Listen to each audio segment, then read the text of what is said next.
Stephen Colbert stared at her with a challenging look. She didn't flinch. Sitting up straighter, she gestured naturally, as if addressing a TikTok crowd. Asterisk. Stephen, you want to talk contradictions? Look at yourself. You sit here making money off mocking people, then pretend to be freedom's guardian. I grew up in a middle-class family in New Hampshire. No politics. No privilege. My parents sold ice cream and used trucks to raise me. I know what Americans want more than some ivory tower news outlets or millionaire hosts like you. We banned AP and Reuters not to hide, but to protect the truth from being twisted. Trump's working for the people, not for you guys. Asterisk. Her voice was steady, her gaze sweeping the audience like she was reeling them in. Applause rang out again, louder this time, but murmurs of dissent weren't quiet either. Colbert laughed, a dry, humorless sound. Asterisk. Oh, I love how you tell it, Karoline. Real touching. But you didn't answer the question. If Trump's so transparent, why not let the press do their job? Why pick who gets in and who doesn't? Sounds like a asterisk. Asterisk, but for my son, for his generation. You don't get that because all you do is sit here and laugh. But I don't back down. Never. Asterisk. The studio erupted. Applause from the conservative side thundered, drowning out liberal boos. A group in the middle row stood cheering, while others shook their heads, muttering dissent. Colbert leaned back, hands off the desk, eyes flickering with unease before regaining composure. Asterisk, a mother, huh? Asterisk's voice was low, tinged with sarcasm. Asterisk, I respect that, Karoline, but don't use your kid to justify helping Trump strangle freedom. You say you're tearing down the system. I see you tearing down what makes America, and Gen Z will pay for it. Asterisk. He leaned closer, eyes blazing. Asterisk. Are you sure you're building a future or just burning it? Asterisk. She didn't blink. Her smile was cold, razor sharp. Asterisk. Stephen, you want to play the emotion card with me? I'm sure because I see results every day. Americans see jobs, see peace, see a country that doesn't bow. You say I'm burning the future? No, I'm burning the outdated past you cling to. Gen Z isn't paying, they're leading. And I'm their voice. You want to accuse me? Go ahead. But don't expect me to apologize for winning. Asterisk. She crossed her arms, eyes blazing like an unextinguishable flame. The studio broke loose, applause and boos merging into chaos, whistles of approval ringing out. Colbert didn't blink. She smiled again, cold and sharp. Asterisk. Stephen, you want to play the logic game with me? Fine. Canada's on its knees because we're stronger economically. That's leverage, and it works. Russia and Ukraine? Different. Trump didn't cave. He's smarter than you guys. He knew endless fighting solves nothing, so he negotiated to stop the bloodshed. That's not weakness. It's strategy. You want to call it kneeling? I call it leading. You cling to the past while we're moving forward, with X, TikTok, and my 728K followers to prove it. Asterisk. She crossed her arms, eyes daring him to strike again. The studio erupted, conservative applause overpowering liberal boos. A woman in the front row yelled, asterisk, Trump smart. Asterisk while the person beside her shook their head, muttering dissent. Colbert leaned back, tapping the desk. Asterisk leading. Asterisk, his tone dripped sarcasm.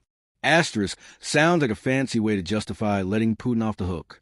But I guess that's your style, turning everything into a social media win. You say you're moving forward, but I see someone hiding behind TikTok instead of facing reality. Asterisk. He leaned in, voice dropping. Asterisk. Are you sure Americans want peace by letting enemies laugh in our face? Asterisk. She didn't flinch. Laughing. She gestured like she was live streaming. Asterisk Stephen. You keep clinging to your enemies laughing narrative, but I'm not buying it. Americans want peace, and Trump delivered not by kneeling, but by playing tough. You say I'm hiding behind TikTok? No, I'm facing you right here, and I'm winning on every platform because I'm real. You want reality? The war's over, jobs are back, and America's stronger than ever. You don't like it? Too bad. We don't need your approval. Asterisk. Colbert took a deep breath, leaning forward, voice sharp as a knife. Asterisk Caroline, you say you don't need my approval, and I respect that confidence. But I've got one last question for you. Straight up, you're the youngest press secretary in history, but do you ever think you're just Trump's puppet? A young face for him to hide behind when things fall apart? Because I see someone who talks a good game but has no mind of her own. Asterisk. The question landed like a punch. The audience gasped. Scattered claps came from the liberal side. She sat still for a moment, eyes hardening, then laughed, bold and defiant. Asterisk, Stephen, you just called me a puppet. Asterisk, her voice was low but thunderous. Asterisk, no, Cap. That's the lowest blow you could throw, and I'm not letting you off easy. I'm not a puppet. I'm the voice of Trump, of Gen Z, of millions of Americans you and the old media abandoned. I've got my own mind, and it says America needs a leader like Trump, not ivory tower MCs like you. You think I'm hiding him? No, I'm standing here, right in your face, defending what he's built. Asterisk. Her voice rang out, firm and unyielding. Applause exploded from a conservative side, drowning out liberal boos. A man in the front row shouted, asterisk, Caroline's real. Asterisk, while the person beside him shook his head, muttering dissent. She didn't stop, leaning forward, eyes ablaze. Asterisk, you think I've got no mind of my own because I'm loyal to Trump? Wrong. I'm loyal because I believe in him, in the jobs, peace, and strength he brings. I grew up middle class, no privilege, no one pulling my strings. I chose this path, and I'm proud of it. You want to call that a puppet?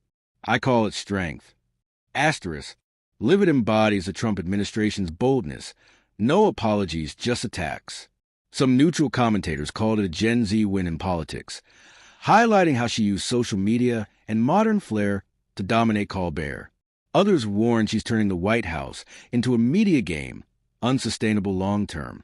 Love her or hate her, Leavitt left a mark. Backstage, she didn't rest. Within 30 minutes, she posted on X, asterisk, vibe check for Colbert. He tried and failed. Gen Z and Trump don't back down. No cap. Asterisk, the post hit 100K plus likes in an hour, cementing her image as an unyielding fighter. Her exit in white sneakers, eyes proud, became an online icon. Some even memed it with asterisk, deal with it. Asterisk, by using Colbert as a springboard, Leavitt sent a message. This administration doesn't play by old rules. The battle was over, but its echoes lingered, shaping the narrative of a rising young conservative generation. The clash mirrors America's polarization, where traditional media collides with Gen Z's digital-first defiance.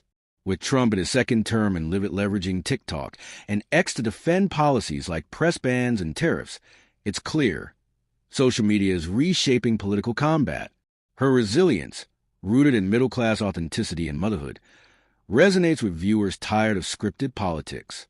The takeaway? In a divided America, confidence and adaptability win. When cornered, don't just defend. Strike back with your truth. Whether through an X post or a face-to-face showdown, winning isn't just about being right. It's about making people listen.